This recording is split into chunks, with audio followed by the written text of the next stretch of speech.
बड़ी खबर का रुख कर लें। इस वक्त फरीदाबाद क्राइम ब्रांच की टीम श्रीनगर रवाना हो गई है। आतंकी डॉक्टर मुजम्मिल से पूछताछ करेगी। मुजम्मिल की सहयोगी महिला डॉक्टर से जम्मू कश्मीर पुलिस पूछताछ कर रही है। महिला डॉक्टर की कार से पिस्टल की बरामदगी हुई थी। आतंकी मुजम्मिल कई बार उस कार का भी इस्तेमाल किया करता था।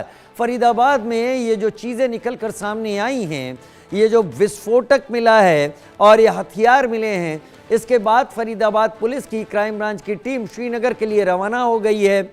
आतंकी मुजम्मिल की उस डॉक्टर साथी से पूछताछ करेगी जिसके पास वो कार थी जिसका इस्तेमाल ये आतंकी मुजम्मिल कई बार करता था। तो फरीदाबाद क्राइम ब्रांच की टीम श्रीनगर के लिए रवाना हो चुकी है। एक बड़ा पर्दाफाश हुआ है आज के दिन। एक बड़ी साजिश निकल कर आई है, लेकिन अभी साजिश के सिरे हाथ में आए हैं। धीरे धीरे करके ये सिरे वहां तक जाकर जुड़ेंगे जरूर जो असल इस पूरे साजिश का केंद्र है, सेंटर है।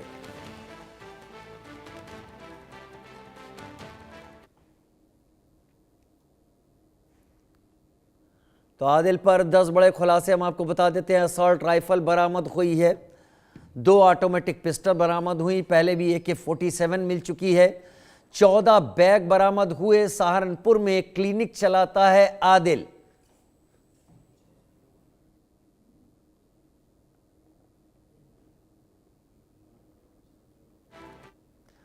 उधर फरीदाबाद में छापेमारी के दौरान विस्फोटक बरामद हुआ है। दूसरे घर से 2500 किलो से ज्यादा का विस्फोटक बरामद हुआ है। फतेहपुर के तगा गांव से 2563 किलो विस्फोटक जब्त हुआ। बताया जाता है कि मुजम्मिल ने ही यह घर किराए पर लिया था। पहले घर से 360 किलो विस्फोटक मिला था। अब एक बार फिर जब और विस्तार से गहन जांच की गई तो 2500 किलो विस्फोटक उसके ही किराए पर लिए गए दूसरे घर से बरामद किया गया है। ये दूसरा घर किसका है जिसे मुजम्मिल ने किराए पर लिया था? इस दूसरे घर में का मालिक कौन है? जावेद फोन लाइन पर मेरे साथ इस वक्त जुड़ गए हैं। जावेद, दिल्ली NCR से 30-40 किलोमीटर का दायरा है। ये जो भी विस्फोटक मिला है ये किसके ग्रेड का विस्फोटक है? अमोनियम नाइट्रेट पता चल रहा है, लेकिन इतनी बड़ी क्वांटिटी तो एक बड़ा ब्लास्ट करने में सक्षम है। क्या जानकारियां निकलकर सामने आई हैं, जावेद बताएं।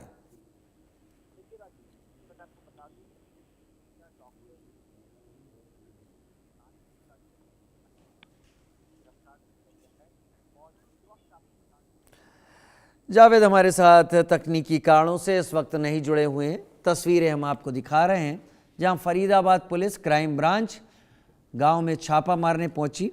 यहां बड़ी बात यह है कि ये घर किसका था, किसने किराए पर दिया था, क्या उसे पता था कि इस किराए पर दिए हुए घर के अंदर विस्फोटक धीरे धीरे जमा किया जा रहा है। 2500 किलो से ज्यादा विस्फोटक जमा कर लेना क्या किसी की नजर में नहीं आया?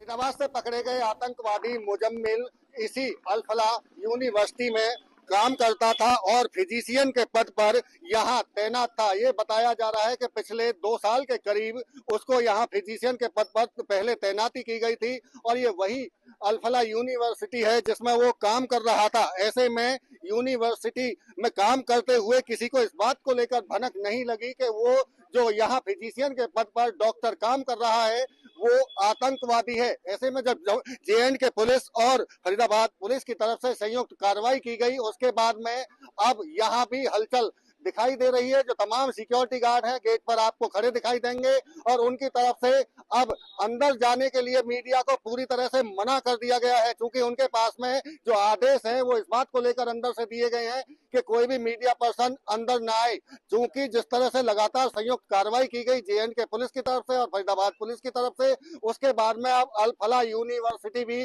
चर्चाओं में आ गई है। क्योंकि डॉक्टर मुजम्मिल इसी में 2 साल के करीब जो बताया जा रहा है फिजिशियन के तौर पर तैनात था। ऐसे में अब जब यूनिवर्सिटी में उसकी तैनाती की गई थी तो क्या वेरिफिकेशन उसकी कराई गई थी या नहीं कराई गई थी, ये भी अब जांच का विषय है। इसके साथ साथ में क्योंकि जम्मू कश्मीर कि पुलिस ने उसको गिरफ्तार किया था करीब 10 दिन पहले। उसके बाद में ये जांच आगे बढ़ी और जांच जब आगे बढ़ी तो उसी का एक साथी सहारनपुर से भी गिरफ्तार किया गया था और उसकी निशानदेही पर चूंकि रिमांड पर लेने के बाद में जब उससे पूछताछ की गई तो यही अल-फलाह यूनिवर्सिटी के पास में ही कहीं किराए पर एक कमरा उसकी तरफ से लिया गया था जिसमें 360 किलोग्राम अमोनियम नाइट्रेट जो ज्वलनशील पदार्थ होता है इसके साथ साथ में और काफी संख्या में वहाँ सामान मिला है। राइफल्स वहाँ मिली है, जिंदा कारतूस वहाँ मिले हैं, डेटोनेटर मिले हैं, वॉकी टॉकी वहाँ मिला है और कई सूटकेस में जो अमोनियम नाइट्रेट भरी हुई थी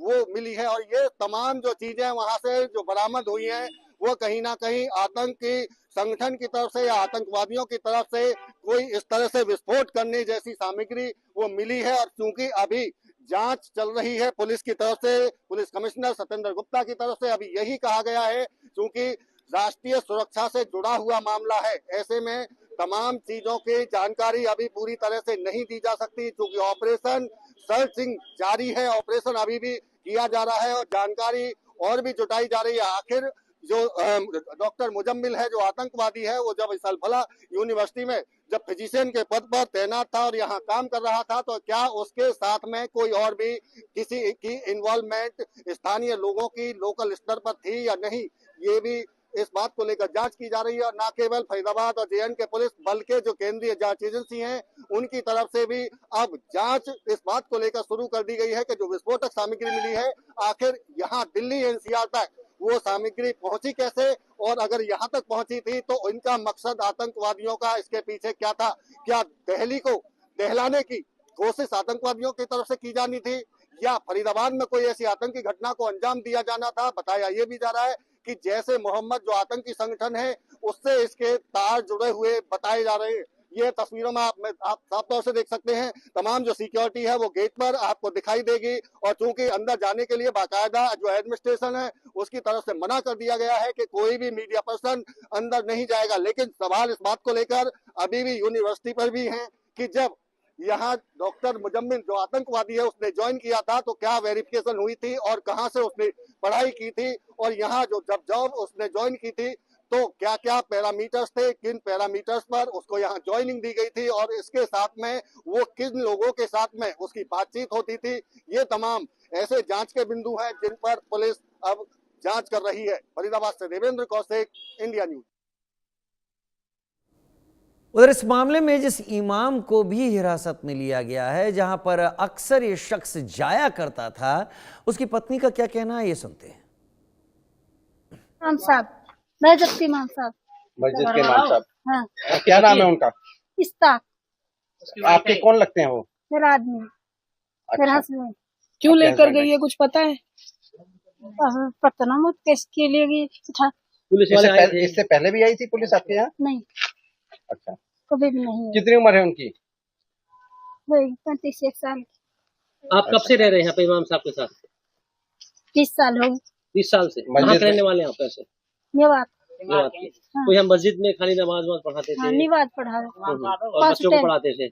बच्चे नहीं पढ़ते यहाँ पर? नहीं पढ़ते। यहाँ से मस्जिद में कब से थे ये इमाम साहब? 20 साल हो गए। 20 साल। तो पुलिस आई थी, क्या पूछ रही थी पुलिस? डायरेक्टर हाथ पकड़ के ले गए, फोन ले गए का। फोन भी ले गए हैं साथ? क्या कर रहे थे उस समय जब वो पुलिस अंदर आई तो इमाम साहब क्या कर रहे थे? खाना खा रहे। खाना खाने नहीं दिया और ले गए साथ? हाँ। तो घर में तलाशी भी ली है पुलिस? घर में देख रहा आधार कार्ड ठन्ने उन्ने। कुछ पूछताछ करी, कुछ हथियार के बारे में कुछ आपसे भी कोई पूछताछ की उन्होंने? नहीं। अच्छा, और किसी से घर में? किसी से भी। घर में कौन कौन लोग रहे हैं आपके? हमारे बच्चे हैं 4। अच्छा, और इमाम साहब और आप? आप और कोई नहीं रहता? और कोई नहीं। ये डॉक्टर यहाँ से पकड़ा है अल-फलाह से, मुजम्मिल। हाँ, मुजम्मिल आता था यहाँ पर? आगे निवाज पढ़ने के लिए। नमाज पढ़ने आता था? हाँ, रोज आता था? रोज आता था। 5 टाइम की पढ़ता? 5 टाइम की निवाज पढ़ी, निवाज पाबंद हूँ। अच्छा, तो आप लोगों की मुलाकात कैसे हुई उससे? उससे हमारी मुलाकात नहीं हुई। इमाम साहब नहीं निवाज पढ़ाता, वो हमारे पास दूध लेता था, दूध भी लेता था। तो अपने बच्चों के साथ था या अकेला था? तो अभी वो शादी नहीं हुई। शादी नहीं हुई। कितने सालों से आ रहा था यहाँ? वहाँ घने ही दिन हो गए मुजम्मिल। कहाँ का रहने वाला था वो? पीछे कश्मीर को। अच्छा, आप यहाँ भी खाना पीना होता था उसका?